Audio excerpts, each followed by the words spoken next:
Cak Percil sholat neng ngarepe imam. Sholat manggon di loh yo neng ngarep dhewe ngarepe imam aku semesti iki genahe. Ya Allah Gusti nyuwun ngapura astagfirullahaladzim. Iki lho kuli yo sing ngecelne lho sapa? Sumpah aku mesti neng ngarepe imammu. Tenan to kowe tak omongi kok. Kowe iki neng gurine imam. Lho, gurine imam cagak goblokmu. Cagak. Neng dinggon ki nek jenenge salat ki neng gurine imam goblok. Gurine imam cagak, masjide cilik tak omongi.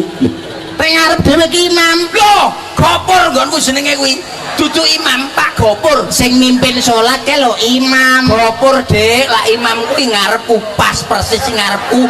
Terus gopur kene imam lho. Aku ning gurine. Ki ta omong gak iso ta?